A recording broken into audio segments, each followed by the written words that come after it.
ज़िंदगी में होशियार होने से ज़्यादा ज़रूरी होता है समझदार होना। हाय दोस्तों, कैसे हैं आप सभी। आज हम जगदीश चंद्र माथुर जी की रचना रीढ़ की हड्डी पढ़ेंगे।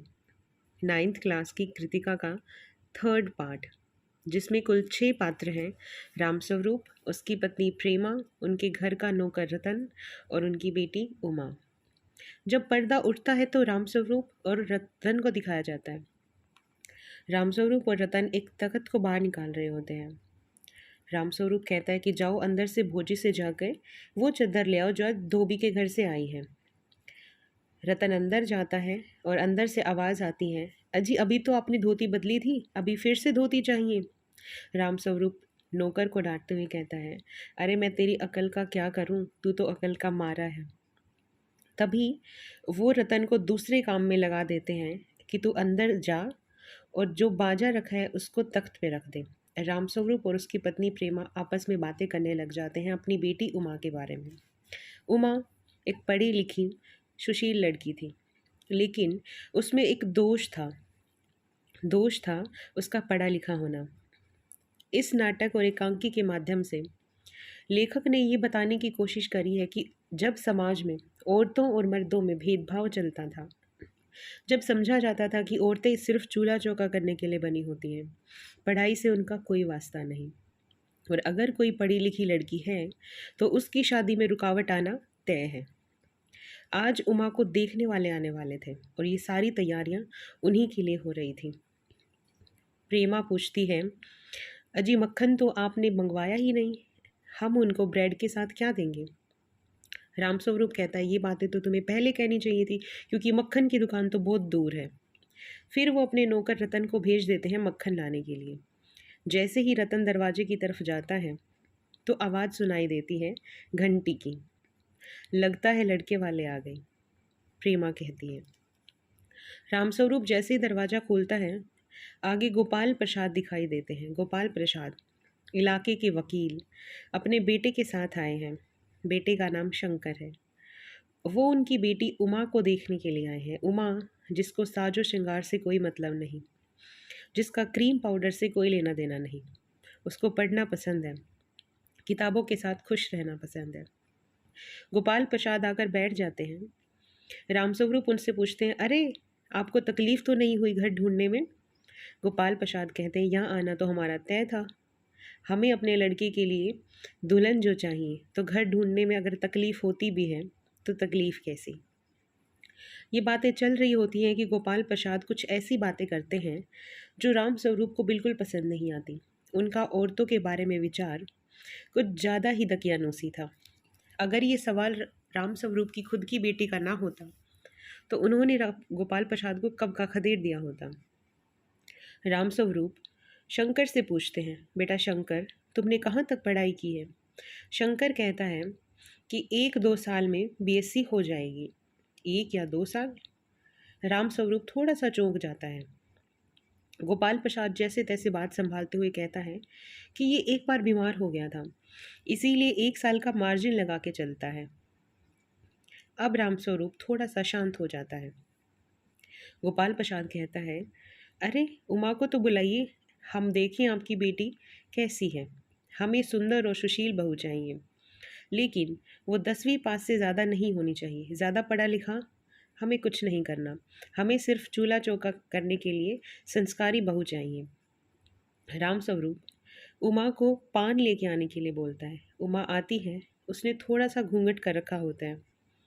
घूंघट की आड़ में उमा का सांवला रंग ढका हुआ था, लेकिन सांवले रंग के साथ उसने एक चश्मा भी लगाया हुआ था। जैसे ही गोपाल प्रसाद उसका घूंघट उठाने के लिए कहते हैं, उसका चश्मा नज़र आता है।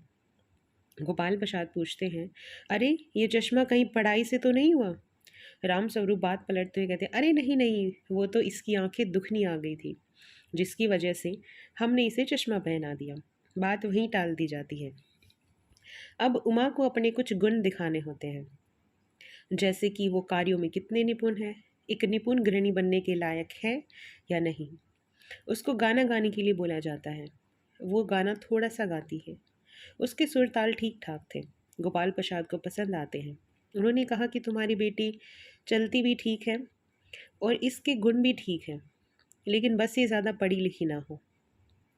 इसके बाद वो पूछते हैं कि क्या इसके अलावा कोई और काम भी कर लेती हो। रामस्वरूप कहता है, अरे हाँ, ये जो पेंटिंग टंगी हुई है हमारी बेटी ने ही बनाई है। गोपाल प्रसाद कहता है, रामस्वरूप उमा को भी बोलने दो। उमा जब बोलती है तो सब सन्न रह जाते हैं। उमा कहती है कि जब तुम शोरूम में जाते हो फर्नीचर खरीदने, मेज कुर्सियाँ देखने के लिए, तो क्या मेज कुर्सियाँ बोलती हैं कि ये गुण है? नहीं, आप उनका मोल भाव करते हैं, पसंद करते हैं, खरीदते हैं, घर ले आते हैं। आपके लिए घर की दुल्हन और लक्ष्मी भी तो वही फर्नीचर के जैसी है। आप देखिए, मोल भाव कीजिए दहेज का, और मेरे गुण और दोषों के बारे में जानिए। आपको मुझे बुलवाना क्यों है? गोपाल प्रसाद खड़ा होता है, वो सन्न रह जाता है ये बातें सुन के। राम स्वरूप को झल्लाते हुए कहता है, क्या यही बेइज्जती कराने के लिए हमें यहाँ पे बुलाया था? राम स्वरूप नीचे मुंह लटका के खड़ा रहता है। तभी उमा बोल पड़ती है, बेइज्जती? बेइज्जती उनकी होती है जिनकी इज्जत होती है। अपने बेटे से पूछिए कि ये गर्ल्स हॉस्टल के पास फरवरी में क्या कर रहा था। क्या इसको गर्ल्स हॉस्टल के आसपास चक्कर काटते हुए नहीं पकड़ा गया था? आपके बेटे की बैकबोन के बारे में आपका क्या ख्याल है? आपके बेटे की रीढ़ की हड्डी के बारे में आपका क्या ख्याल है? गोपाल प्रसाद शर्मिंदा होकर वहाँ से चला जाता है। राम स्वरूप खड़ा रह जाता है। पत्नी प्रेमा सारा सीन देख रही थी वहीं खड़ी होके। पर्दा गिरने को ही होता है कि तभी नौकर रतन आता है मक्खन लेकर, लेकिन जिनको मक्खन खिलाना था वो जा चुके होते हैं। अब यहीं पे पर्दा गिरा दिया जाता है। जगदीश चंद्र माथुर जी ने समाज की उस बुराई को दिखाया है जो कहीं ना कहीं आज भी समाज में व्याप्त है। आज भी ना जाने कितने इलाकों में लड़कियों को लड़कों से कम आंका जाता है, और यही समझा जाता है कि हमें सिर्फ घर के लिए बहू चाहिए, ना कि पढ़ी लिखी मेम।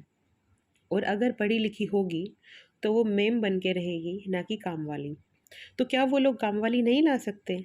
क्या उनको बहू का पढ़ा लिखा होना इतना खटता है? जबकि एक बेटी एक नहीं दो घरों को रोशन करती है। अगर लड़की पढ़ी होगी, अगर आपकी बहू पढ़ी होगी, तो क्या आपकी आने वाली पीढ़ियाँ पढ़ी लिखी नहीं होंगी? समाज में न जाने कितनी कुरीतियाँ और कितनी बुराइयाँ व्याप्त हैं। बहुत सारे लेखक इन पे बारी बारी अपनी कथाओं, अपने नाटकों, अपनी कहानियों के माध्यम से पर्दा उठाते रहते हैं। अब कहानी का पर्दा गिरता है और कहानी ख़त्म होती है। उम्मीद करती हूँ आपको ये कहानी समझ आ गई होगी, और कहानी के तौर पे जितने भी क्वेश्चन बनेंगे आप सबके आंसर दे देंगे। तब तक के लिए अपना ख्याल रखिएगा। नेक्स्ट स्टोरी में मिलते हैं। अगर आपको वीडियो अच्छी लगी है तो कमेंट करें, लाइक करें, शेयर करें, चैनल को सब्सक्राइब करें, और अपने दोस्तों को सब्सक्रिप्शन के लिए बोलना ना भूलें। Thank you so much.